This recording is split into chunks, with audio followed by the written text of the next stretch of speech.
Welcome to দিশার exam guide. প্রিয় চতুর্থ শ্রেণীর পরীক্ষার্থী বন্ধুরা, তোমাদের জন্য এই ভিডিওটিতে আমি আলোচনা করতে চলেছি ক্লাস 4 অর্থাৎ চতুর্থ শ্রেণীর দ্বিতীয় পর্যায়ক্রমিক মূল্যায়নপত্র 2024 অর্থাৎ 2024 সালের সেকেন্ড ইউনিট টেস্টের আমাদের পরিবেশ বিষয়ের প্রশ্নপত্র সম্পূর্ণ উত্তর সহ আলোচনা করতে চলেছি। বন্ধুরা, চতুর্থ শ্রেণীর আমাদের পরিবেশ বিষয়ের প্রশ্নপত্রটি উত্তর সহ অবশ্যই দেখে নিতে হবে। সম্পূর্ণ সিসিই পদ্ধতি অনুসরণ করে প্রশ্নপত্রটি তৈরি হয়েছে। পূর্ণমান 20, সময় 40 মিনিট। পরীক্ষার্থীর নাম, এখানে পরীক্ষার্থী বন্ধুরা তোমরা তোমাদের নাম লিখবে, এখানে ক্রমিক সংখ্যা, তোমরা তোমাদের রোল নাম্বার, বিদ্যালয়ের নাম, এখানে তোমরা তোমাদের বিদ্যালয়ের নাম লিখবে। এবার দেখো, এটি প্রাথমিক শিক্ষা পর্ষদের নির্দেশ অনুযায়ী নবপ্রবর্তিত পর্যায়ক্রমিক মূল্যায়ন পদ্ধতি অনুসারে প্রশ্নপত্রটি তৈরি হয়েছে। এক দাগে দেখে নেওয়া যাক। সঠিক উত্তরের নিচে দাগ দাও। 4টি প্রশ্নের উত্তর করতে হবে, এর জন্য 2 মার্ক। প্রত্যেকটি প্রশ্নের জন্য 1-এর অর্ধেক মানে হাফ মার্ক করে বরাদ্দ। প্রথমে দেখে নেওয়া যাক 1-এর ক।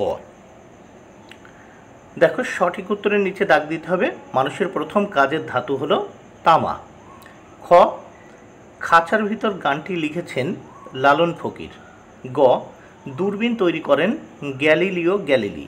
ঘ, দিন সবচেয়ে ছোট হয় উত্তর শীতকালে। এবার আমরা দেখে নেব 2 দাগে।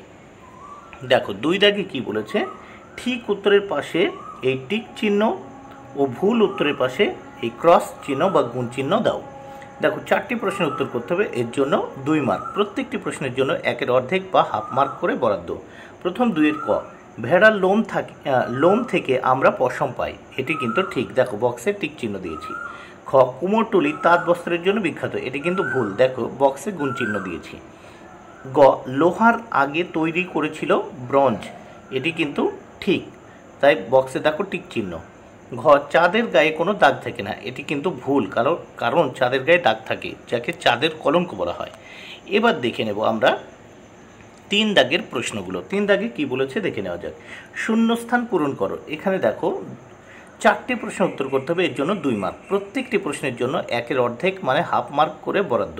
3-এর ক, তুলসী হলো এক প্রকার ঔষধি উদ্ভিদ। তাহলে শূন্যস্থানে ঔষধি। খ, প্রথমে কাঠ দিয়েই চাকা বানাতো। দেখো কাঠ উত্তর। গ, কেরোসিন, পেট্রোল এগুলো দাহ্য বস্তু। ঘ, ধাতুতে আঘাত করলে ঝনঝন বা ধাতব শব্দ সৃষ্টি হয়। তাহলে দেখো ক দাগের শূন্যস্থানে ঔষধি, খ দাগের শূন্যস্থানে কাঠ, গ দাগের শূন্যস্থানে দেখো দাহ্য এবং ঘ দাগের শূন্যস্থানে ঝনঝন বা ধাতব শব্দ। নেক্সট আমরা পরের পৃষ্ঠা দেখব এই প্রশ্নপত্রের। দেখো 4 দাগে কি বলেছে দেখে নেওয়া যাক। ক স্তম্ভের সঙ্গে খ স্তম্ভ মিল করো। এর জন্য রয়েছে 2 মার্ক। প্রত্যেকটি প্রশ্নের জন্য 1-এর অর্ধেক বা হাফ মার্ক করে বরাদ্দ রয়েছে। তাহলে দেখে নেওয়া যাক। কতে প্রথমে মৃৎশিল্প, উত্তর হবে কলকাতার কুমোরটুলি। খতে অরুন্ধতী, উত্তর হবে বশিষ্ঠের স্ত্রী। গতে বিষ্ণুপুর, উত্তর হবে বিষ্ণুপুরের সিল্ক শাড়ির জন্য বিখ্যাত। ঘতে দেখো কিউরিসিটি, উত্তর হবে মঙ্গল গ্রহের বুকে সন্ধানী যান। নেক্সট আমরা দেখব 5 দাগে। 5 দাগে কি বলেছে দেখে নেওয়া যাক। একটি বাক্যে উত্তর লেখো। দেখো 4টি প্রশ্নের উত্তর করতে হবে, এর জন্য 4 মার্ক। প্রত্যেকটি প্রশ্নের জন্য 1 মার্ক করে বরাদ্দ। প্রথম ক, ধ্রুব তারাকে কোন দিকে দেখা যায়? উত্তর দেখো ধ্রুব তারাকে উত্তর আকাশে দেখা যায়।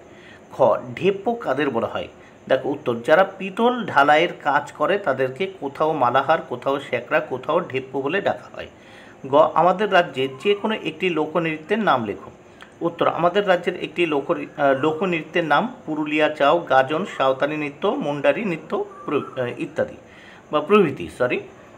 স্কোয়াশের চাষ কোথায় হয়? দেখো উত্তর, দার্জিলিংয়ে স্কোয়াশের চাষ হয়।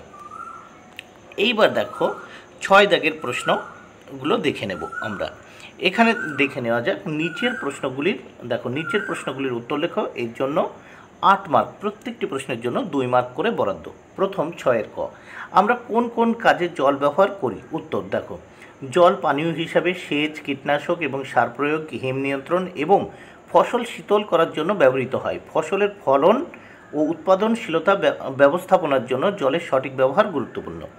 খ, সপ্তর্ষিমণ্ডল কাকে বলে? উত্তর দেখো, 7টি তারার সমন্বয়ে গঠিত নক্ষত্রমণ্ডল, যা উত্তর গোলার্ধ থেকে সারা বছরই এই তারামণ্ডলীকে দেখা যায়। উপমহাদেশের জ্যোতির্বিজ্ঞানীগণ বা জ্যোতির্বিদগণ, দেখো জ্যোতির্বিদগণ 7জন ঋষির নামে এই 7টি তারা নামকরণ করেন, তাই এই নক্ষত্রমণ্ডলটি সপ্তর্ষি মণ্ডল নামে পরিচিত। গ, কিভাবে মানুষ আগুন জ্বালাতে শিখেছিল? উত্তর, মানুষ প্রথমে আগুন থেকে আগুন জ্বালাতে শিখেছিল, পরে চকমকি পাথর ঘষাঘষি করে আগুন জ্বালাতে শিখেছিল, জ্বালাতে হবে, আগুন জ্বালাতে শিখেছিল। নেক্সট আমরা দেখব ঘ দাগে, দেখো কালমেঘ ও থানকুনি ভেষজ উদ্ভিদের একটি করে উপকারিতা লেখো। উত্তর, দেখো কালমেঘ এর রস কৃমিনাশক। এবার থানকুনি দেখো মুখে ঘা ও অন্যান্য ক্ষতে উপকারী। বন্ধুরা, ভিডিওটি ভালো লাগলে অবশ্যই লাইক, কমেন্ট ও শেয়ার করো। Thank you very much. Keep watching my channel and my video.